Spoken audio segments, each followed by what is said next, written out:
Okay, let's get down to business. Nairobi Senator Mr. Alejandro Eduardo Raul, aka Mike Sonko, was arguably the most romantic man in the city this week. While picking up Nairobi women's rep Rachel Shebesh's from hospital on Tuesday, the senator was pictured carrying Mrs. Shebesh's handbag and even went ahead to open the car door for her.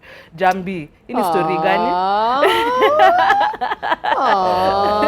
Hapo by the way, sasa ndio nasema classic man ndio wachana na Butita. Exactly. Leadership by example. Come on. I'm in your leadership by exam B. Why? No man. Yeah, lakini hapo okay, unajua hawa wawili by the way story yao inakuanga ni Omare but yes, it is hard small. Yeah. Hatutaongea sana, tutasema tu Sonko ni classic man hapo. Exactly. Na unajua siku hizi vile anang'ara masuti, anapatia Butita kompe hivi unashika. So yeah, gentleman. Now, Butita, let me ask you, why are we so surprised at the sight of a man carrying a lady's handbag? What story is that? Mbona tumeshangaa hivyo? Mimi ilinitouch. Ningekuwa na sauti poa. Ningesema hiyo lakini saa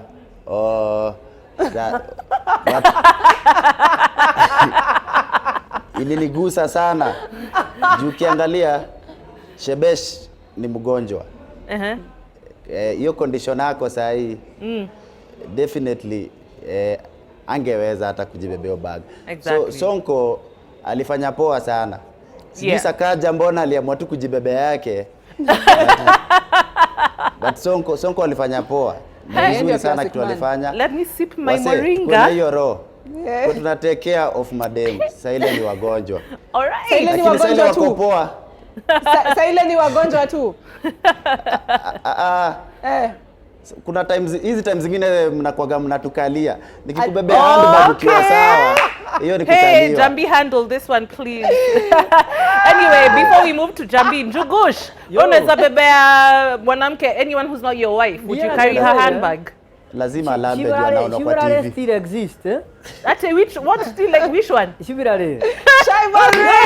Chivalry. Now, Mike kitu anafanya anatupima kama MC design ya Mike test. Ni chivalry. Leo unajua hawa watu wawili, it's good to know they are back together kufanya kazi, lakini mtu anafaidika hapa. Drink my tea. Ni Shebesh for the first time amepata governor anaweza mbebea kitu kingine isipokuwa kumbebea mkono.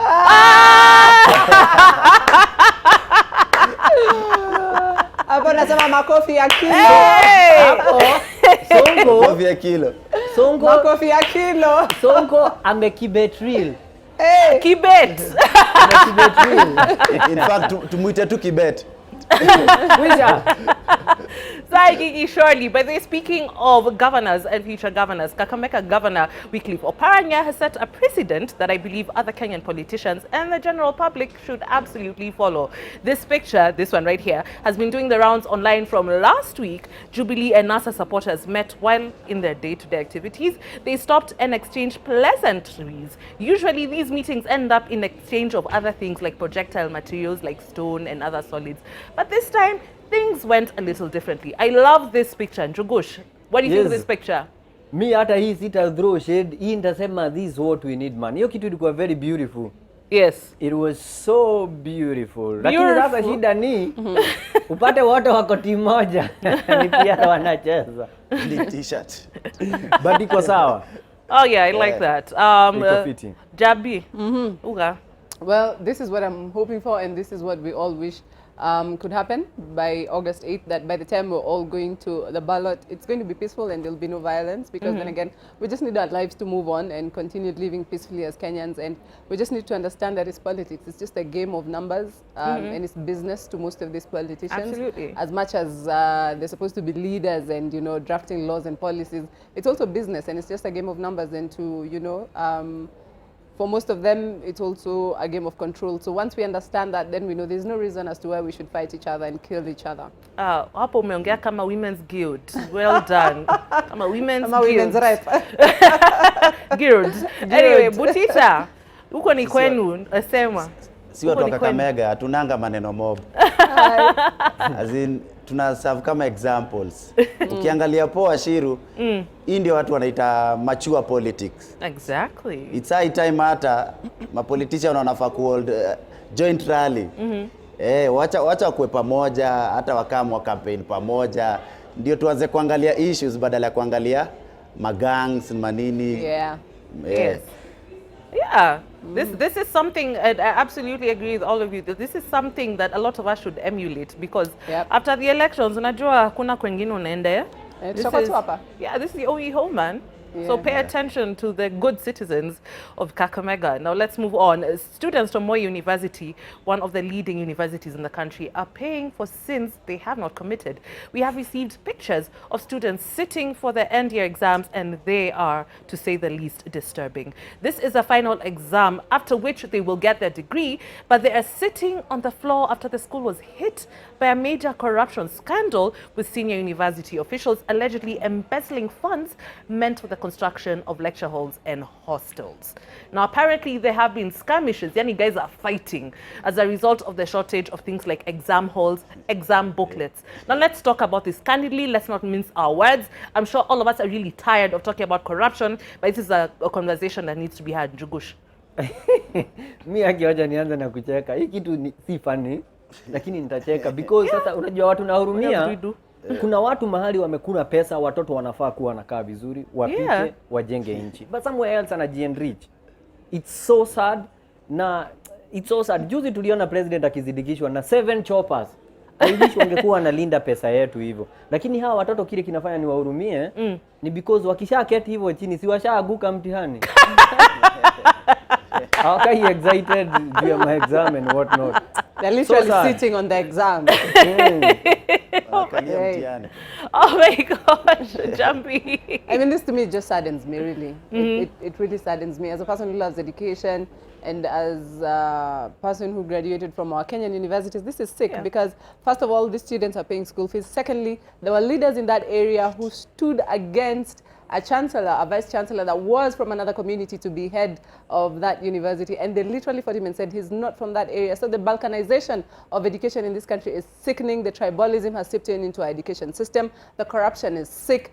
Things just need to change. I mean, we're just tired. I mean, this is so ugly. It's disgusting to see that. And the fact that, you know, leaders can just sit and embezzle funds, and these students are paying school fees. And I mean, seriously, like, I mean, seriously, it's amesema balkanization. I knew as soon as Njambi said balkanization, people would be discombobulated. No, but I'm being serious, because when a vice chancellor from a different region was appointed to be head of this university, a leader came out and said, no, this person can't come because he's not from our community, and this area is, should be headed by a community, and we have people who can serve. That's balkanization, Njugush. Balkanization, kabisa. This is the guy who was saying Shivarere, so surely Shivarosity. Butita and Njugush, what do you think about this issue? Say wanna misinterpret the word education kitty. Ile do education. I can't. Education kitty. Ile do utoka education kitty. So kuna mtu alikula students kitty. That's why sai hakuna kitty hapo. Anakaa chini. Juzi walikuwa kwa news story ya pesa kutumiwa. I think hii ndio time wanafunzi wanafanga kurise badala ya kurise kwa issues zingine zenye hazikwangi related na education. Unapata saa ingine so much. Unapata saa ingine ma student wana block barabara. Juu kuna bill fulani parliament unashindwa naingialaje na masomo. Si wengine urauta kitu stima zimepotea na kuko na ball. Watry wafanye kitu ndio. Sasa wangekuwa wame strike ingekuwa hata ni halali. Wangekuwa wame strike tungekuwa tunawahurumia. Yeah. Anyway, so for these and more of these Kenya's more important stories, join us right after the break. Njambi's fans are on full effect. Christine says Njambi's head wrap is on fire. Beautiful. Fire mama, kaisi na tesa watu. Asante, lakini sasa tena kuna msanii nimechekia hapo Twitter.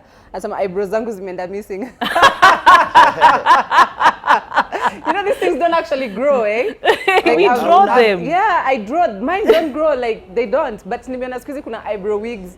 So niliona online, naona siku hizi. Mbalas. Even mine are drawn. Yeah, this is art and craft. Zangu was growing. Nimekula avocado, nimekula kila kitu. Mapapai as growing.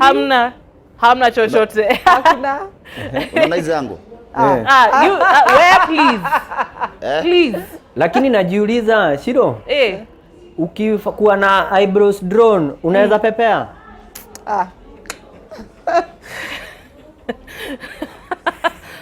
Jifunike uso, cover your face. You should be very ashamed of yourself. Unaweza. Please stop down. Shiro, moving on swiftly. Moving on swiftly. Njambi ataki story. To move on from eyebrows. Wajani Butita okay. Apana, let's move on. Hata me I'm an affected party of this. Me I don't want the story. Anyway, let's move on. Victor Omondi said, "Mnaona sonko kwani unashida kubebea shibe bag." You guys are not serious. Hakuna shida. Ati shibe. Ni shibe ama ni shebei? Wanaume wakikuwa wazuri tena ni shida. Wakiwa wabaya tena ni shida. Let Sonko carry her handbags. He's shown that he's a gentleman. I'm completely for this. And that's leadership by example, like exactly. I said, you know. So if Bay you're watching me, kobo langu sili baby tena. That's how a governor should treat his women's rep. Anyway, let's move on. Kanye Gyoko said, with the price of unga hitting 200 bob, how do you expect Kakamega peeps to fight? Let's be real. Yani tuseme hawana nguvu ya kupigana. Nani alikuambia Kakamega ununua unga? Ati? Watu wa Kakamega ununua unga ya mfuko. They nunua ya kusiaga. Ya kusiaga. Wanasiaka. Kusiaka. Gorogoro mbili. Mtu ameanika mahindi kwa mabati. Kisha ukapoa inasiagwa. Kwanza siku ya kusiaga auendagi na pesa kusiaga. Unaenda na mayai. Ama unaenda ni kama butter trade. Unaenda na mayai na pesa ya juu. So mayai ya butter ndio itakuwa okay, sorry. Njugush, aulipangi kusiaga, unaendanga na kitu ya the same value. Yes, butter trade. Unaweza enda na mandizi kusiaga. That's why Njugush amesema mayai ya butter. Okay, one last tweet. Let's see. Ciru Muruiki anapeleka show Teke ni kama kona date 8:30. Yani, can I date in peace? Tuseme tu naweza date in peace hata mimi. Be ameningoja. Tangu pate be. Tangu apate be. Nairobi. In Nairobi watu wakai na amani. Things have changed. Shiro. Njugush alifanya mpaka harusi na kusumbui. Hasumbui watu. Date yako ya siku moja ndio inafanya hatupumui. Kama iko na date gapi? Will you rest in this Nairobi? Never ever. You will not sleep today. Instagram shall crash. Yeye kwani Butita ndio? Mimi mrasta. Umesikia hiyo? Uko na date moja hauna tusubua. Canada iko na date gapi? Na imenyamaza kwa ukuta. Hiyo okay. Let's move on. Me don't like this story. Anyway, you guys, let's move on to this story and keep your energy up too, because you're about to kasirika. Prepare your anger hormones for this next story. Yes. You will need them 100%. Now, a Kenyan judge, he's called Justice Said Juma Chitembwe, was on Wednesday awarded, forget this, the worst ruling in the world. Now, this award is called the Golden Bludgeon, and it was awarded by an organization called Women's Link Worldwide. Now, this is what he did. He freed a rapist, claiming that the victim was a willing participant in the act. To make matters worse, the victim was only 13 years old when the said incident occurred. And he set free the rapist, whose name is Martin Charo, a 24-year-old who had been sentenced to 20 years in prison for having sex with a minor. The state has since appealed the ruling. My one question is, what do you make of this? Let's start with Njugush. It had to start here. Tulikuwa sasa, I don't know what to say, lakini kwa nini hatuwezi tu kuwa binadamu? Yeah. As in, sina words. As in, for the first time ever, Njugush is speechless. Butita. Sina words. No comment. And the victims are never taken seriously and they're never to be trusted. And instead, they're victimized even more for things that happen to them against their will. And it's just sad. I was in a ghetto yesterday called Kivagare doing some production. And I met this lady and she said to me, same thing happened to her and her daughter. And when they went to the police station, same thing happened. And they were told, you know what? At Wezi, we can't substantiate the fact that this man raped you and raped your child. So there's no case, you know? Yeah. And I wonder, so if women and young girls have nowhere to run to and are caught, a judge of a high court can sit and say, you know, that this, find that there was no offense against a minor of 13 years old. It's sad. It's ridiculous. It's despicable. I mean, like I said, it's disgusting. And I just feel so crushed and heartbroken. And because there's so many victims who never, you know, they can't even afford to go to speak out because there'll be no justice. At the end of the day, they'll be victimized even more. So it's just sad and disgusting. Exactly. Yeah. Yeah, man. I hope I know you guys have a lot to say on the timeline. Use the hashtag TTTT to let us know what you think. But let's move on to lighter matters. The Malindi police station now houses 3 thieves arrested for attempting to steal 3 crocodiles from a farm they used to work on. That is if they've not been released yet, because that's how the police rolls. Now, the 3 thieves had packed the 3-year-old 3 crocodiles. 3 is a magic number here, in sacks. But they were arrested while sneaking out of the farm. Let's not even get into how one can sneak anywhere with a crocodile in a gunia. But let's move on. Now, unfortunately, one of the crocodiles had died from suffocation, which is sad. But the main question here is, why would anyone steal a crocodile and how is it done and where are you taking the crocodile? I have so many questions. Njugush, unaiba mambo unaipeleka wapi? Iko na demand. Crocodiles iko na demand. Wapi? There is a balkanization of demand. Ukiangalia, lazima hiyo ingecheza mahali. Ukiangalia history ya balkanization. Ukiangalia, oh my God. Kuna wateja wengi. Angalia mtu kama Jimmy Gate. He needed crocodile. Tears. Yeah. So that's where soko inatoka. So soko iko. Yeah. Soko iko. Niko juu ya mamba. Mamba juu yangu. This is it. I don't know what's wrong with you. Hey. Njambi. Me, I think Kenya watu wameiba kila kitu. So crocodiles are the only thing that was left. Watu wanaiba kila kitu. So hata ukikutana tu na mamba una cross nayo vibaya sana. But unajua ni utaenda kutafutia soko mbele. But unajua ni aje? Yaani by the time mtu anafikiria hata wewe unajua venye mamba ukausha na mdomo ya mamba. Yeah. It's agape. Enye ndio ujue kuna maninja hii Kenya. Kuna maninja. Maninja si wale walikuwa na hang kwa helicopter. Wewe ushaona mdomo ya mamba venye naka. Hiyo kitu inakuuma mara 2 na isha kumeza. Alafu unaenda kuiiba. Alafu hata si kuiiba, you've taken it and put it in a gunia. No, let's know the procedure. Ati unaibeba take away mzae. Kuna watu hii Kenya wakwangi serious. Hiyo ni uchawi. Where Butita, I know Butita would steal crocodiles to make shoes now that he dresses like a Congolese musician. But okay, continue. Olingo nanga. Zoko ya. Hallelujah. Unafaweke kabisa. Karanga foto. Ekotite. Butita.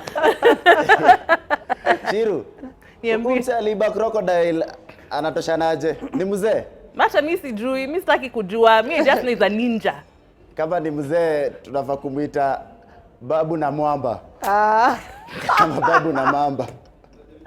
Kama ni mimi ningekuwa nimebeba crocodile, ingekuwa black mamba. I'm glad you said it before anyone else did. Nilikuwa nimeona Njugush mali anaelekea. Nilikuwa naongoja tumalize na zile serious. Lakini vile nataka tuchunguze hii story. Juu wenyewe mtu anaweza iba crocodile. Aeke kwa gunia. Mzee huyo msee anafaa atumwe Somalia. Jeshi yetu inamhitaji. Yes. Anaweza fish out Al-Shabaab. Sasa unaendaje? Una convince aje crocodile kuje? How do you call it? Unaita dogi unaweza ita sika. Wewe ni dogi huitwa sika wewe? Jambi kwenye mnaita dogi sika? Sika ni kutaka iende. Si ni dogi mwitu. Dogi mwitu. Zetu si mapet. Zile unaziambianga home. Zinarudi. Lakini hizo zote za mamba alitaje hiyo crocodile. Ama aliongelesha tu kamse. Niaje crocodile, niaje. Ama unajua with the new craze ya kuvaa designer Gucci, majamaa kuna mahali walikuwa wanataka Lacoste. Kale ka sign ka Lacoste. Alitumwa. On that bombshell. Designer origin kutoka Malindi. Let's drop that mic because on that bombshell, let's take a break. Wewe, wachana na stories za mambo wewe. Butita. Wewe, Blackie. Kileleshwa is offering a reward of 10,000 shillings for them to recover, to be reunited with Mila. Now, Mila has been missing for a week. If you're wondering who Mila is on your screen. Mila is a cat, yani paka, yani kanyau. Now, because it's 10K, kuna mtu mwenye ameona hii paka. Now, the owner, her name is Miss Debbie, is actually suspecting that the cat has been catnapped because of his cuteness. I completely agree. That's an adorable cat. And even me may have a very large cat. We got lost, I'd also offer money. Lakini, Jogona, would you offer money for our kanyau? Otherwise, I should even be asking you, kuna paka kwa nyumba? Okay, good, eh?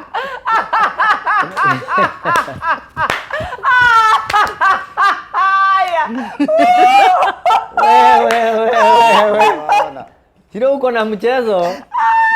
Uko na mchezo mingi kuliko kati. So, me I'm asking about Mila. Me don't know about you. From where I come from, that's unheard of. You know, 10K for a Mila, that's not our culture. Yeah, thank you for calling the cat by its name. Nimeita hivyo, wewe ndio unaita vitu zingine. But it's called Sawa, Mila, now itakuwa problem. It's a problem because Njambi akutacha. Wetu Njambi utacheka kwanza. Najua Njugush ni mtoto wa I'm dying. Lakini wacha nikuambie, it's so, from where I come from ni ngumu. Kuna siku wangu yangu amepoteza 1,000 shillings. It is hard small. Ni hard small. Alibomoa nyumba after kukosa dhao moja akachoma nyumba, mtu asiwahi pata that. So for us 10K for a cat, that's too much. But anyway, kuna watu wanaweza toa pesa. Wanaume hii Nairobi wako na pesa. All right, Njambi, after you finish laughing, endelea. Unajua kuna watu paka they have more, they mean so much. Njambi, we're talking about Mila. Can we focus? By the way, Njugush umerealize. Butita, endelea. Butita. Nimerealize kwa hii panel. Lakini ni poa, at least wana focus. Wamespecify hiyo paka inaitwa nini. sisi ndio tunaenda biguni. Sisi wanaume wa hii panel. Hiyo 10,000. Lakini 10,000. Ushaitamani kwa hiyo paka uende hiyo pesa. 10,000. Alright. Lakini sasa kesho asubuhi wanaweza patwa na watu wengi wanakuwa the same card. Ndio now which is which. We move on. We have stayed too long on this. Ipaka itakuwa, you know, Shiro.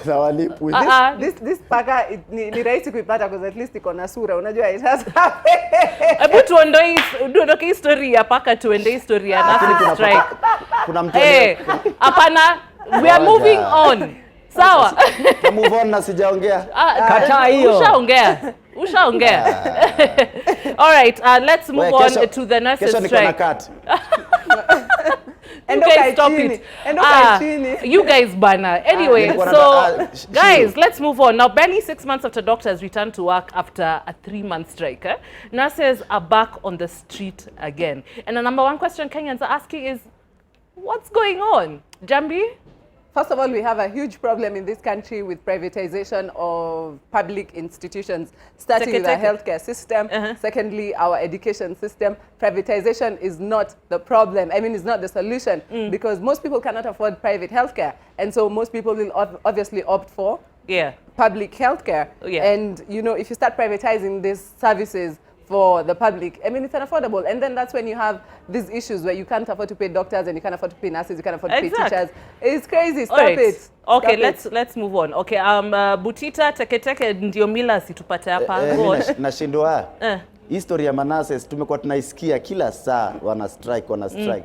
Inafaa isolve isolviwe once and for all. Inafaa isolviwe once and for all. Mimi kile ningesema ni yakoba there is a balkanization in this country. Ya strikes. Everyone anajibalkanize ana strike. Tukiendelea hivi. Naona tu Harambee ikienda World Cup. Strikes sana. All right, sawa. So